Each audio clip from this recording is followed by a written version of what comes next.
Bom dia a todos. Vamos ler aí os versículos, capítulo 1 de 1 Tessalonicenses, e versículos 7 a 10.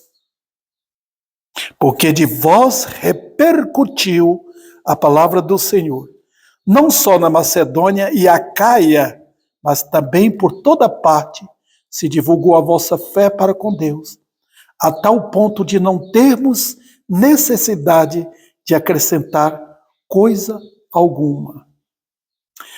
Pois eles mesmos, no tocante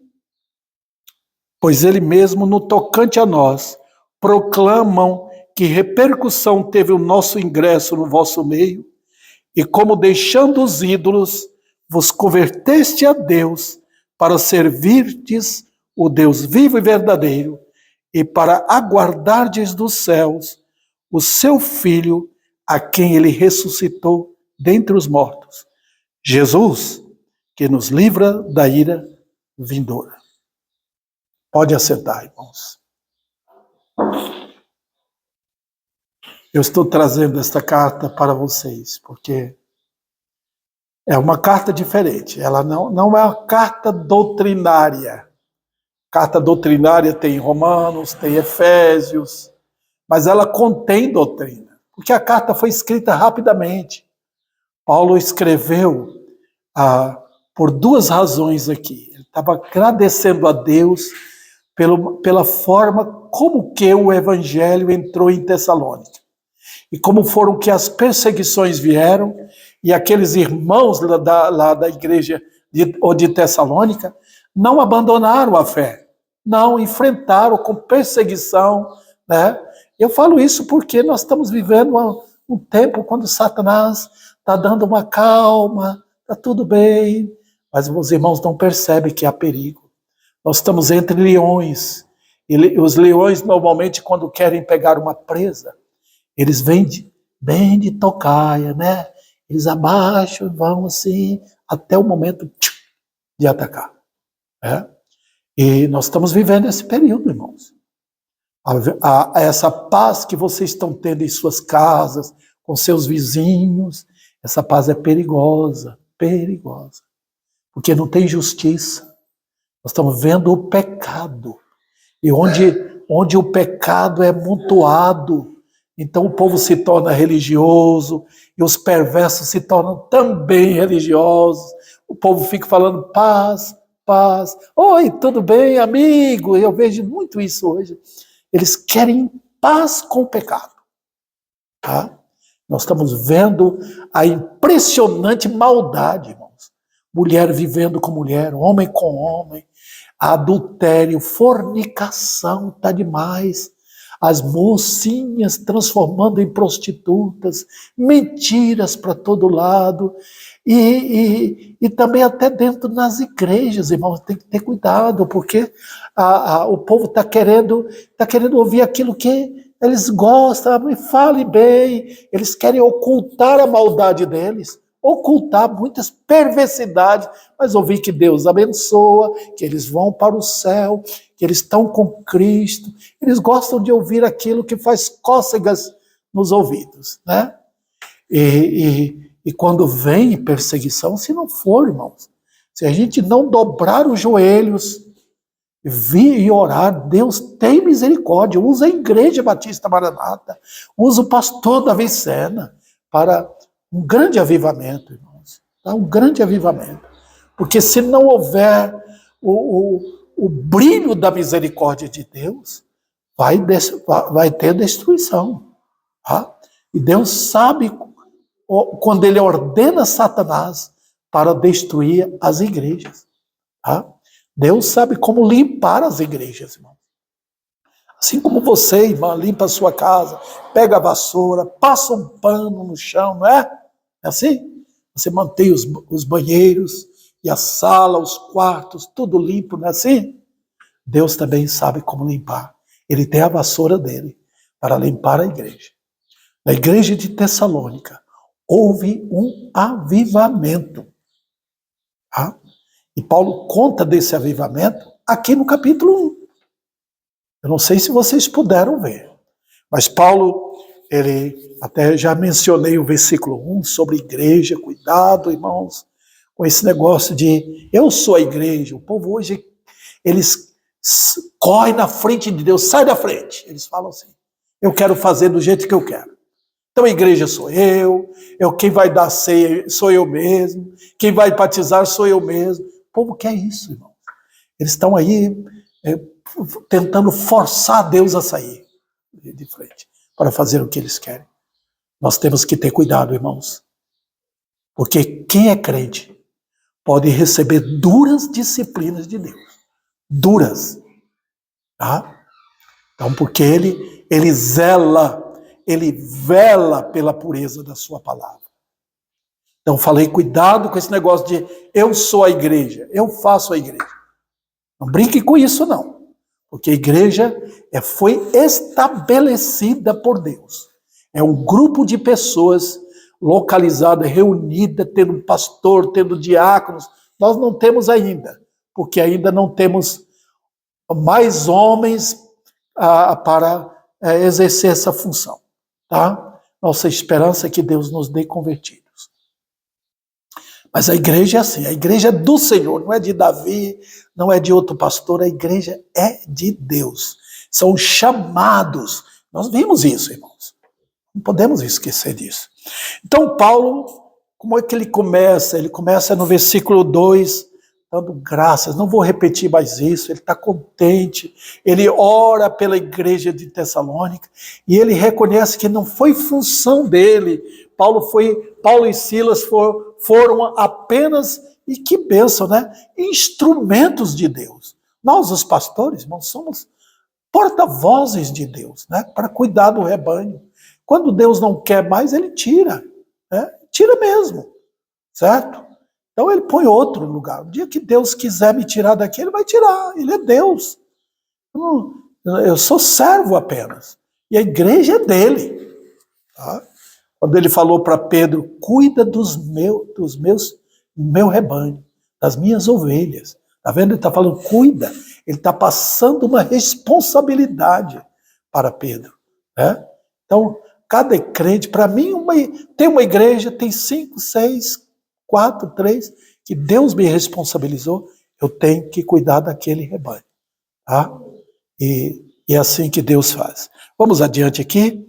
Então ele ora também, ele mostra a beleza, vamos dizer assim, a força de uma igreja quando Deus opera. Ela tem uma fé operante, a igreja crê. Nós temos falado aqui, eu, Gessé e qualquer um, da fé operante, da fé bíblica. A Bíblia fala, a Bíblia coloca o artigo bem definido.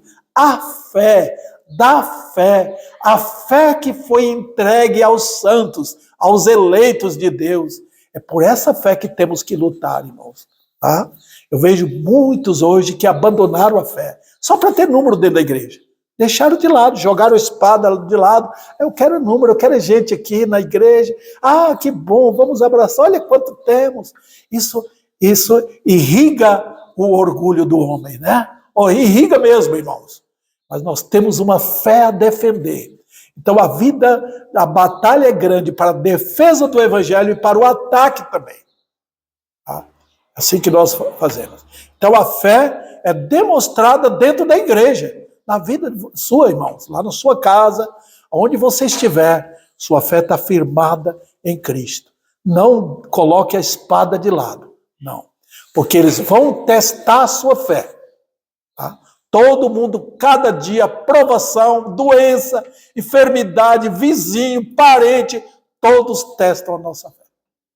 Para ver onde nós estamos, se somos crentes ou não. E Deus permite. Outra coisa aqui foi o amor abnegado. A fé é a nossa atitude para com a palavra de Deus. Não abandonamos. Tá? Não abandonamos. Então, volte sempre para a Bíblia, porque a Bíblia aumenta a sua fé. Tá? Você lembra aquele versículo citado aqui, Romanos 10, 17? Que é, a fé vem pelo ouvir, e ouvir da palavra. tá? Vamos lá. E outro detalhe aqui é o amor abnegado, é a atitude. Por isso que é a igreja, irmãos.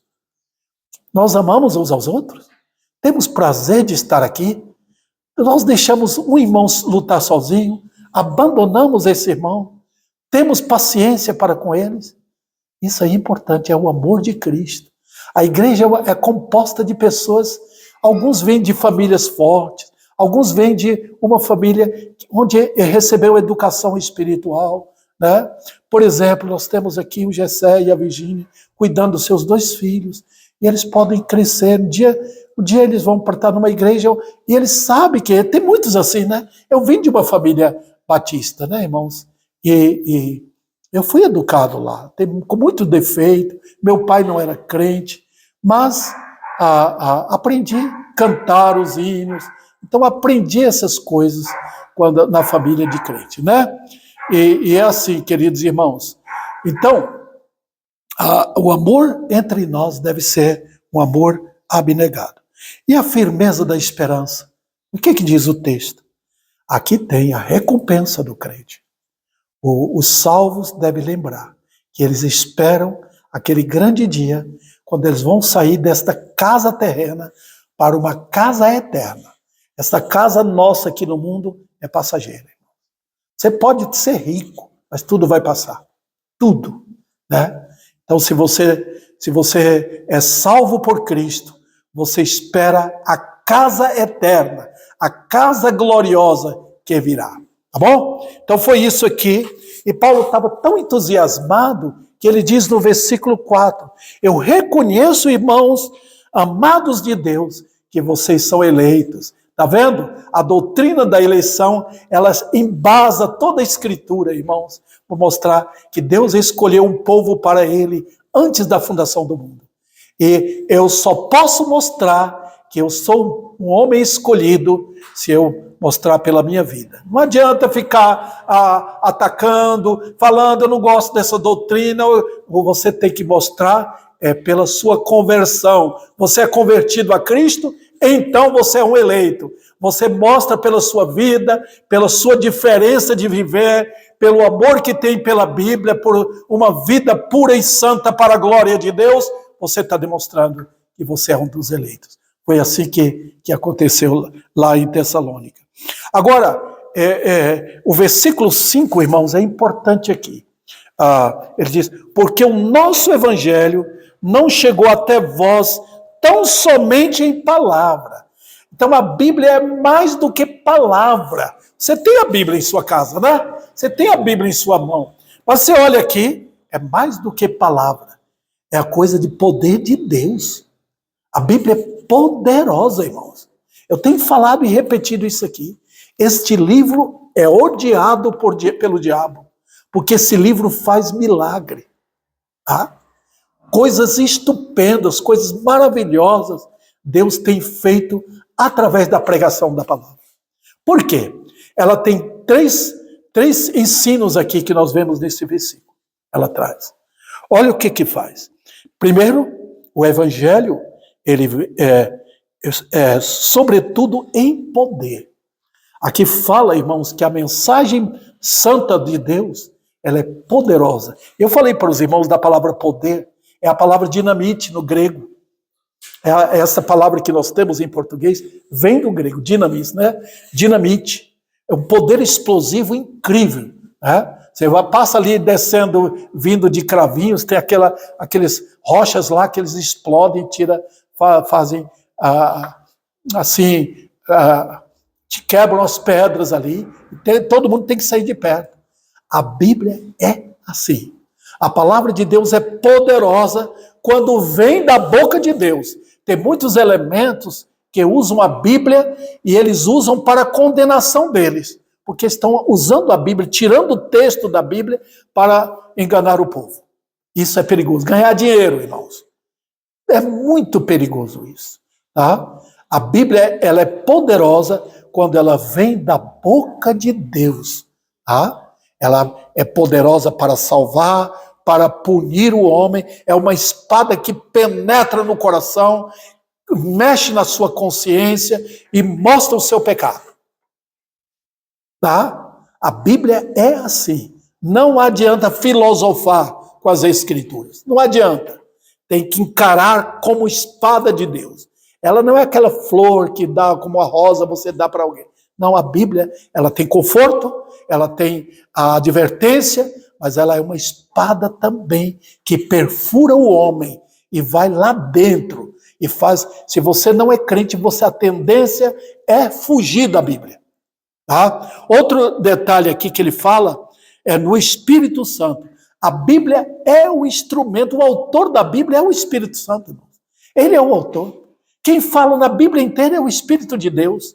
Tá? Você vê que a voz é de Deus nas Escrituras Sagradas. É o santo autor das Escrituras. Então, ele está presente usando a Bíblia. Né? E, queridos irmãos, sem a ação desse Espírito de Deus, não tem função nenhuma, não vai operar maravilhas. Não. Se o Espírito de Deus não operar, não tem efeito, irmãos. Tá? E por fim aqui, ele coloca plena convicção. Quer dizer, quem está pregando tem que ter convicção. Aqueles que foram chamados para anunciar a palavra de Deus devem saber pela própria vida aquilo que Deus colocou em seu coração. O homem que é chamado para pregar, você vai ver isso no capítulo 2. Ele é chamado para pregar, ele tem que ter amor verdadeiro, convicção firme que ele está pregando a mentira, não pode ter amor pelo dinheiro, não pode ter desejo de pegar a coisa dos outros. Não! Vocês lembram de Samuel? Quando ele já estava perto de morrer, entregando o ministério dele, ele chamou o povo. É o capítulo 12, se eu não me engano, de 1 Samuel. Ele falou, veja aqui no que eu tenho. Tem alguma coisa que eu peguei de vocês? O povo falou, não. Se tiver, pode falar. Ele estava mostrando quão fiel, quão amoroso foi Samuel no seu ministério profético e sacerdotal com Israel. Foi um exemplo de um homem. Paulo vai tratar disso no capítulo 2. Então, aquele que é chamado, ele tem que amar a Bíblia, os ensinos são dados por Deus e ele coloca no coração. Eu falei para os irmãos que o coração do pregador deve ser um forno, irmãos. As irmãs sabem o que é assar um bolo, né? Você pega o material, você pega a farinha, pega ovo, pega manteiga e vai preparar um bolo, né? E aí você faz o quê? Mistura tudo aquilo que precisa, coloca na forma e coloca no forno. A mensagem é a mesma coisa, irmão. Deve colocar no forno do pregador, no coração dele, para que ele prepare, saindo da boca dele, aquilo que Deus tem para o povo. Então ele entrega o pão para comer. A palavra de Deus é assim, queridos. Deus entregando a sua mensagem através de homens que foram chamados para isso. Deus não chama preguiçoso, Deus não chama mentiroso, Deus não chama esses elementos cruéis e avarentos para pregar a sua palavra. Porque a palavra dele é a honra do nome dele. Ele não vai entregar. Ele chamou a atenção, vocês podem ler, lá no livro de Jeremias, capítulo 23, como Deus chama a atenção de falsos profetas, e na nossa linguagem hoje, falsos mestres, que utilizam a palavra de Deus, quando Deus diz, eu não mandei vocês. Eu não mandei. Eu tenho muita precaução com isso, irmão. Você é chamado? Se não foi chamado, não vá. Porque se Deus não abriu sua boca, você vai causar problema no ministério. Tá? Vai causar mesmo. Então, queridos irmãos, e aqueles irmãos em Tessalônica receberam a palavra de Deus com muita alegria no Espírito Santo. Que coisa, né? Com alegria. Olha quando Deus faz a sua obra. Então, olha o resultado agora. Vamos ver o resultado? Vamos lá. Versículo 7. De sorte que vos tornaste o quê? O modelo para todos os crentes na Acaia. Acaia é uma região que tinha lá, né? Aquela região. Era um tipo de um país que tinha, né? Tá? Parece-me, se eu não me engano, que é outro nome para a Grécia. Eu não estou lembrando muito bem agora, irmãos. Depois eu vou procurar e trago para os irmãos. Tá? A palavra modelo aqui significa que eles viram o modelo em Paulo e Silas e Timóteo, e aquele modelo foi preso na vida deles. É interessante, irmãos, que a palavra modelo aqui é a palavra nossa tipo. Interessante, né? A palavra tipo que vocês têm veio do grego, tá? Está aqui na Bíblia. Vocês se tornaram modelo. Interessante, né? E a palavra tipo, os irmãos já ouviram falar de tipografia. Não sei se ainda tem com esse avanço da internet, tudo hoje vem mais fácil, né? Mas antigamente tinha tipografia, né? E a palavra tipo é interessante, né? Quando ela pega aquela palavra e toma como verbo, é o efeito do tipo. Então, quando vai, por exemplo, imprimir uma palavra, aquela impressão é tipo, é o verbo, a atuação. Tá? O tipo vem e bate ali. Até no metal, né? Você quer escrever o nome no metal, você vem com o tipo. É aquele tipo ali, está escrito ali. Até quando levanta, eis o resultado. Está lá impresso. Interessante, né? Paulo falou, vocês são um modelo. Que a palavra de Deus veio e imprimiu nos seus corações. E vocês agora são iguais a nós, nosso testemunho. Vocês viram o nosso testemunho. E vocês se tornaram o modelo. O modelo. Está vendo, irmãos? Então, normalmente, o falso convertido, ele tem um modelo. O modelo dele é a pessoa que ele gosta. A pessoa que ele gosta porque fala o que ele gosta. O verdadeiro crente, ele tem como modelo um verdadeiro homem de Deus para seguir. Ele é assim, ele prega assim, ele nos ensinou. Olha a vida de grandes homens. Eles deixaram o modelo. Morreram e deixaram o molde para seguir. Interessante. Né? E eles nunca abandonaram, nunca quiseram glórias para si. Sempre procuraram a glória de Deus. E aqui, queridos irmãos, eles tornaram modelo para todos os crentes na Macedônia e Acaia. O que é que nós precisamos ser? Modelo de crente, irmãos, para que todos vejam a nossa diferença, que nós somos. E agora, irmãos, vamos lá. Vamos ver como avançou isso. Olha o versículo 8. Porque de vós repercutiu a palavra do Senhor, não só na Macedônia e Acaia, mas por toda parte se divulgou a vossa fé. Todo mundo estava ouvindo. Naquele tempo não tinha um jornalismo que temos hoje, a informação. O mundo ficou pequeno hoje. O que acontece lá na Venezuela, nós ficamos sabendo aqui. O que acontece no Japão, em qualquer lugar, nós ficamos sabendo.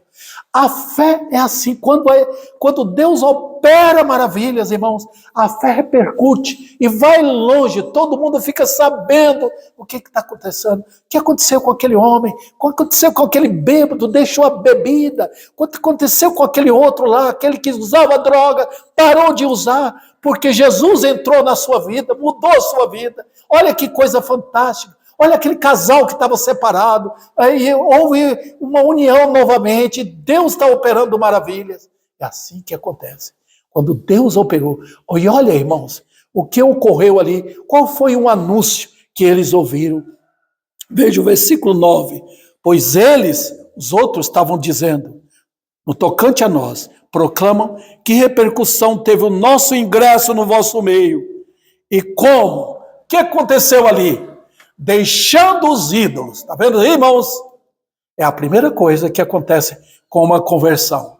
É que o pecador deixa os ídolos. Estava adorando Maria? Estava adorando a imagem de uma Aparecida?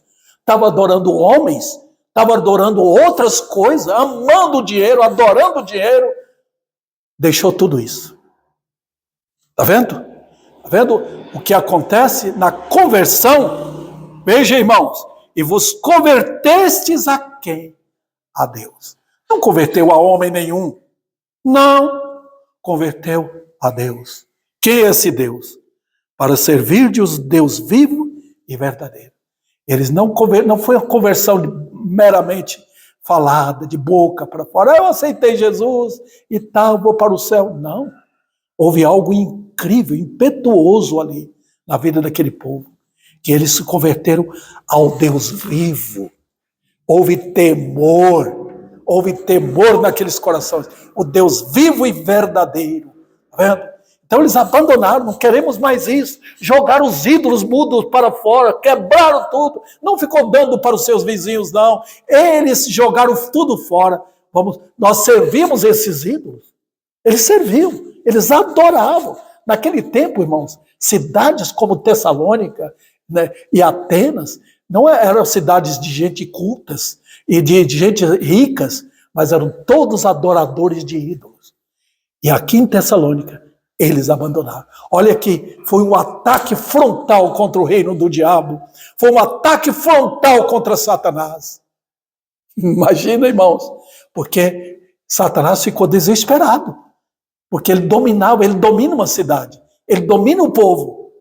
Mas de repente vê mudança. Homens deixando essas coisas, mulheres também. Aí ele se revolta. Satanás revolta.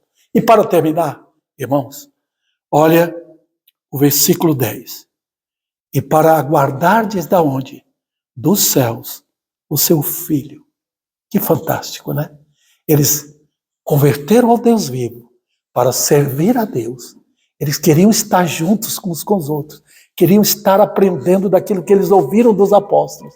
Eles estavam juntos, irmãos. Estavam servindo com alegria, cantando louvores a Deus pela obra da regeneração na vida deles. E estavam aguardando dos céus o seu filho, que ele ressuscitou dentre os mortos. Eles sabiam que Jesus estava vivo. Aquele que morreu na cruz estava vivo, ressuscitou. E que livra da ira vindoura. Eles sabiam agora que ao morrer eles não iam mais para o inferno. Eles sabiam que Jesus os livraria da ira vindoura. Então eles estavam esperando. Eles não queriam mais deste mundo maligno. Eles queriam servir ao Senhor. E estavam esperando do céu esta bênção eternal de morar com Cristo e livrar-se do castigo eterno. Esse deve ser o nosso viver aqui, queridos irmãos. Este prazer pelo seu Senhor. Esse prazer por aquele que entregou sua vida na cruz por causa de você, querido irmão, para ter você como dele para sempre. E esperar esse Senhor. É o nosso viver, aguardando hoje, porque ele pode chegar hoje, e se ele não chegar hoje, ele poderá voltar amanhã. Que o Senhor aplique a sua palavra em nossos corações. Vamos ficar em pé, irmãos?